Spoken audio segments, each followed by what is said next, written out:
Bismillahirrahmanirrahim. Alhamdulillahirrabbilalamin. Allahumma sholli ala Sayyidina Muhammad wa ala ali Sayyidina Muhammad. Assalamualaikum warahmatullahi wabarakatuh. Halo teman-teman, apa kabar? Mudah-mudahan teman-teman selalu dalam lindungan Allah Subhanahu wa taala. Amin ya rabbal alamin. Alhamdulillah, kali ini aku akan sharing lagi pengalaman sholawat dari teman-teman kita. Tapi sebelumnya buat teman-teman yang belum punya kedua buku ini, jangan pernah lelah dan nikmati setiap sholawat. Dan jangan pernah lelah sholawat, yakinlah semua akan baik-baik aja. Kedua buku ini buku aku. Kalau teman-teman mau beli, teman-teman bisa ke Gramedia atau teman-teman bisa hubungin admin, ini nomor adminnya. Atau teman-teman bisa juga beli di Shopee, nanti klik linknya di deskripsi box di bawah ya, di bawah video ini. Dan buat teman-teman yang punya kisah keajaiban sholawat atau punya testimoni sholawat, kepengen kirim testimoninya buat dibacain di YouTube aku, silakan kirimkan ke email aku meliza.arnelia@gmail.com. Kalau teman-teman bingung cara kirim email gimana, ini caranya. Nah, kamu klik Gmailnya, kemudian kamu klik tulis. Nah, di kepada tuh kamu masukin atau ketik email yang kamu tuju. Email aku meliza.arnelia@gmail.com. Kalau udah, kamu ketik di bagian subjek itu judulnya testimoni atau dikosongin juga boleh. Nah, ditulis email baru kamu ketik testimoninya. Di situ bisa kirim panjang kayak apa juga bisa. Jadi jangan ngetiknya di subjek ya, karena banyak yang kirimnya di subjek, akhirnya kepotong-potong testimoninya gitu. Gampang kan teman-teman? Kalau udah, kalian klik bagian kanan atas tuh yang warna biru, ada panah ke samping kanan gitu, ada gambar panah ke kanan gitu, itu diklik. Nah, kalau itu diklik itu sudah terkirim, nanti ada notifnya kok terkirim tuh ya kan. Gampang kan? Dan satu lagi buat teman-teman yang mau punya tasbih samaan kayak aku lagi pakai tasbih Qiblah yang warna pink. Ini aku lagi baca sholawat Jibril, baru dapat segini nih teman-teman, Masya Allah. Belinya di mm.official1, di Instagramnya mm.official1, langsung aja ke IG-nya, atau teman-teman bisa langsung aja klik linknya di deskripsi box di bawah ya. Oke, langsung aja aku akan bacain testimoninya ya. Ini dari Mbak Eka di Cilacap. Halo Mbak Eka. Assalamualaikum warahmatullahi wabarakatuh. Waalaikumsalam warahmatullahi wabarakatuh. Mbak Mel, perkenalkan nama saya Eka dari Kabupaten Cilacap. Saya seorang ibu rumah tangga biasa dengan 2 anak. Pertama sudah menginjak SMA dan anak kedua baru kelas 3 SD. Suami saya seorang karyawan honorer. Sudah hampir setahun ini saya terlibat amanah ke salah satu bank BUMN sebesar 35 juta dan sisa cicilannya hampir 20 jutaan. Karena setahun ini saya mengalami kesulitan ekonomi sehingga pembayarannya menunggak. Sebenarnya dalam hati kecil saya sudah tidak mau berurusan dengan bank, apalagi yang berhubungan dengan cicilan. Dulu ketika saya butuh uang, saya selalu meminjam di koperasi intern tempat kerja suami saya. Namun pada suatu saat saya membutuhkan pinjaman dalam jumlah besar yang tidak bisa diberikan koperasi di tempat suami saya kerja. Karena koperasi karyawan tersebut hanya bisa meminjamkan maksimal 5 juta saja dengan sistem potong gaji. Akhirnya saya dan suami mengajukan pinjaman ke salah satu bank BUMN dan pinjaman yang tersisa sekarang masih 20 jutaan lagi. Saya sering kebingungan, was-was dan khawatir karena saya tidak bisa membayar cicilan tepat waktu, bahkan menunggak hampir setahun belakangan ini. Dengan kebingungan saya, ditambah lagi rumah yang saya tempati sudah mulai keropos, bolong-bolong karena rumah saya sebagian besar terbuat dari bilik bambu. Sampai pada suatu saat saya nonton YouTube Mbak Mel dan saya praktekkan membaca sholawat Allahumma sholli ala Sayyidina Muhammad wa ala ali Sayyidina Muhammad. Saya rutin istiqomah setiap habis sholat 100 kali dengan target 1000 kali per hari. Jadi selebihnya saya cicil di sela-sela aktivitas saya sebagai ibu rumah tangga. Alhamdulillah sudah mau hampir 2 bulan ini saya amalkan terus.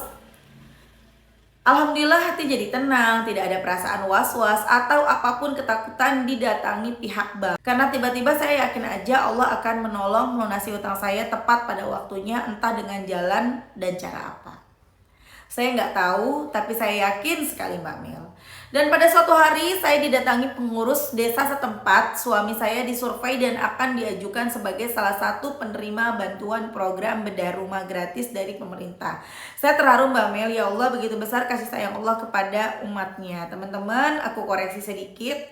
Banyak yang keliru ya. Kalau Allah ke kita tuh hamba. Kita tuh hambanya. Jadi nyebutnya bukan kasih sayang Allah pada hambanya, bukan pada umat ya, tapi pada hambanya. Nah, kalau umat itu sebutan kita terhadap nabi kita, terhadap nabi. Jadi umatnya Nabi Muhammad, umatnya Nabi Isa, misalnya umatnya Nabi Yusuf, misalnya gitu ya teman-teman ya.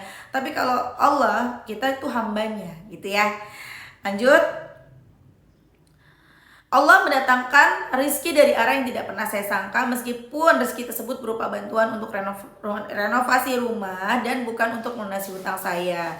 Dan bedah rumah tersebut terrealisasi tidak tahu bulan apa. Yang pasti saya sudah merasa sangat bersyukur, setidaknya Allah sudah memberikan keringanan kepada saya untuk urusan rumah tinggal. Dan saya yakin Allah juga memberikan kemudahan kepada saya untuk bisa melunasi hutang ke salah satu bank BUMN tadi. Amin, insya Allah Mbak. Masya Allah, berkah salawat yang baru 2 bulan saya jalankan dengan perantara Mbak Mel. Semoga saya bisa terus istiqomah ya Mbak, amin. Dan Allah melapangkan rezeki saya dan keluarga, memberikan keberkahan dan kemudahan dalam segala urusan, amin. Terima kasih Mbak Mel selalu menjadi perantara pengecas keistiqomahanku dalam bersolawat. Wassalamualaikum warahmatullahi wabarakatuh. Waalaikumsalam warahmatullahi wabarakatuh. Masya Allah, itu tadi kisah dari Mbak Eka di Kabupaten Cilacap. Alhamdulillah ya Mbak Eka, Allah tahu yang terbaik buat hamba-hambanya. Tenang aja, sabar. Utangnya pasti lunas. Utang Mbak Eka pasti lunas. Utang kita pasti lunas. Aku mah kagak punya utang. Aku udah alhamdulillah gak ada utang. Jangan sampai ada utang. Gak mau ya, gak mau sampai ada utang lagi. Insya Allah utang teman-teman lunas. Utang aku aja lunas, apalagi utang kalian. Insya Allah lunas teman-teman. Yang penting kita mau sabar. Sabar. Teruslah bersolawat. Kalau belum dikabulin hari ini, insya Allah besok, lusa, kapanpun itu pasti lunas. Kapan waktunya itu rahasia Allah, Allah tahu yang terbaik. Kita tugasnya apa? Ikhtiar, ikhtiar langit, ikhtiar bumi. Yang kerja tetap kerja, yang dagang tetap dagang ya. Tapi teman-teman sambil ikhtiar langit, jangan pernah jauh dari Allah. Kita boleh minta apa aja sama Allah, minta dunia sama Allah pakai salawat boleh. Itu namanya kita bertawasul dengan amal soleh. Boleh. Ada yang bertawasulnya dengan tahajud, ada yang bertawasulnya dengan Senin Kemis. Zaman dulu, zaman kita muda, zaman kita masih anak-anak kan sama orang tua disuruhnya apa? Puasa Senin Kemis kan? Gak disuruh salawat zaman dulu, disuruhnya puasa Senin Kemis. Lo kalau mau apa aja, lo Senin Kemis. Ya gak? Orang tua kita zaman dulu juga dikasih tahu sama orang tuanya, sama nenek kita. Puasa Neng, puasa Nok, puasa Nduk, puasa Senin Kemis. Ya gak? Nanti biar kamu lancar hidupnya, biar kamu lancar rezekinya, puasa Senin Kemis. Nenek aku pernah bilang sama aku, puasa Senin Kemis tuh kayak Om Mudi tuh, kayak si Mudi, dia juga si Mudi kayak itu sepupunya kan. Dia rajin puasa Senin Kemis. Itu hidupnya enak. Dia jadi orang kaya sekarang. Kita manggil nenek, aku tuh manggil nenek aku Mimi ya, semua manggilnya Mimi gitu kan. Mimi itu diajak sama si Mudi makan di restoran katanya. Makan enak, makanan yang di restoran, dia itu kaya. Dia dari kecil itu rajin puasa Senin Kemis, puasa gitu. Zaman dulu puasa kita disuruhnya ya, belum sholawatan ya teman-teman. Tentang sholawat itu masih sedikit banget yang tahu ilmunya, paling anak-anak pesantren ya kan. Belum ada YouTube kan zaman dulu. Tapi nenek aku nyuruh aku sholawat, bukan untuk rezeki, bukan untuk pengabul doa, untuk keselamatan. Nenek aku nyuruh aku sholawat tapi untuk keselamatan. Sholawat jangan lupa, apalagi kalau kita lagi di jalan, dimana kita selalu disuruh sholawat.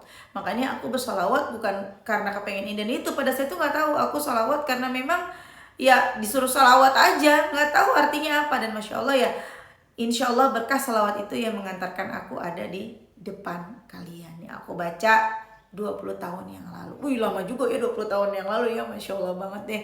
The power of salawat, jangan pernah tinggalin salawat. Masya Allah banget ya, tadi mbaknya punya hutang. Mbak Eka punya hutang 35 juta, masih sisa 20 jutaan lagi. Insya Allah lunas Mbak, sabar.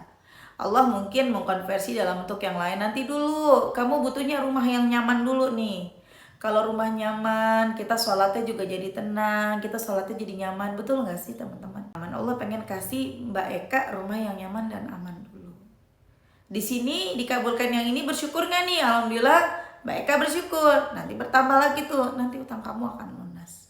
Entah bagaimana caranya, jadi punya keyakinan dan tidak mudah punya pikiran positif seperti itu. Dimana kita nggak tahu mau bayar utang pakai apa, kerja kagak, cuman ibu rumah tangga, suami juga penghasilannya pas-pasan misalnya ya, buat makan aja udah kurang juga, makanya sampai berhutang. Mau dari mana lagi duitnya? Tapi kita diberikan keyakinan sama Allah. Kita jadi orang yang pede banget. Pede banget Allah bakal nolongin kita. Dan itu tidak semua orang bisa punya kepedean kayak gitu. Hanya orang-orang yang beruntung mengenal salawat. Dengan salawat itu kita jadi semangat beribadah. Kita jadi merasa tenang dan merasa yakin bahwa segala-galanya itu udah Allah yang atur dan Allah yang menolong. Walaupun kita sampai sekarang belum tahu gimana caranya. Dan gak usah dipikirin gimana caranya karena gak akan pernah nyampe. Dan yang kita pikirin belum tentu itu nanti terjadi, teman-teman ya. Kita serahin aja semuanya sama Allah. Berpikir positif boleh, harus berprasangka baik. Utangku akan lunas, utangku nanti begini nih gitu ya. Ngayal-ngayal boleh lah, oh tiba-tiba ada yang datang nih ngasih kita titipin uang 1 miliar misalnya ya. Boleh-boleh aja, yang penting hayalan kita, afirmasi kita yang positif, bukan yang negatif. Tapi jangan dijadiin beban. Mana nih, belum ada juga nih yang datang bawa 1 miliar gitu. Jangan seperti itu ya teman-teman. Serahkan semuanya sama Allah. Pokoknya kalau kita udah baca salawat mah, kita udah bisa pasrah deh. Makanya kalau ada yang nanya, Mbak, gimana sih cara ikhlas? Gimana sih cara pasrah? Kita dikasih ujian sama Allah, kita disuruh ikhlas. Gimana caranya ikhlas? Baca sholawat. Dari kamu baca sholawat sebanyak-banyaknya, nanti kamu jadi bisa ikhlas. Kamu bisa pasrah.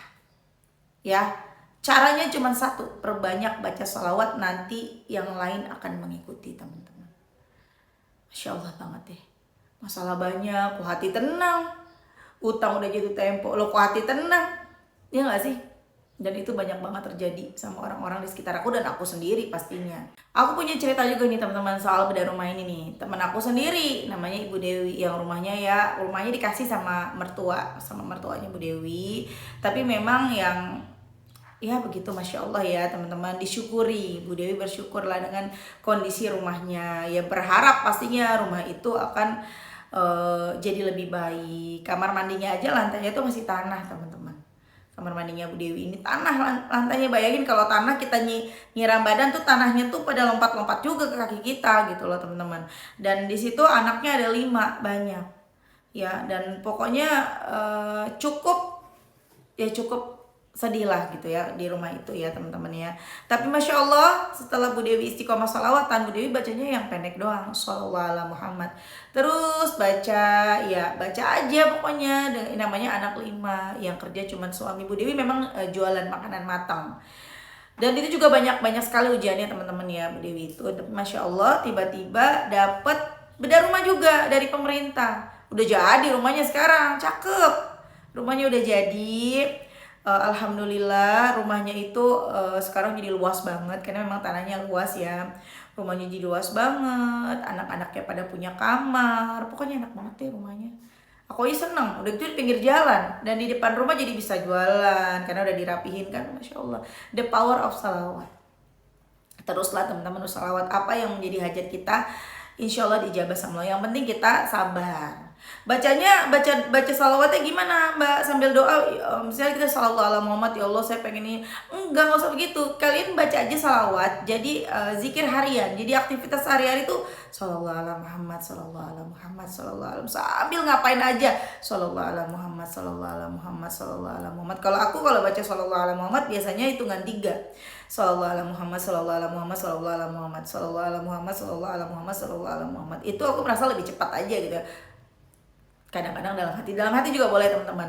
Nanti doanya ketika sholat, habis sholat kan kita doa nih, habis istighfar, terus kita baca zikir-zikir sesudah sholat, kemudian terakhir baca salawat, habis itu ditutup dengan doa. Nah itu doa yang aku minta, tentunya minta doa akhirat dulu ya teman-teman, minta keselamatan dunia akhirat, minta keselamatan dari api neraka, minta doa-doa akhirat dulu, baru minta doa dunia.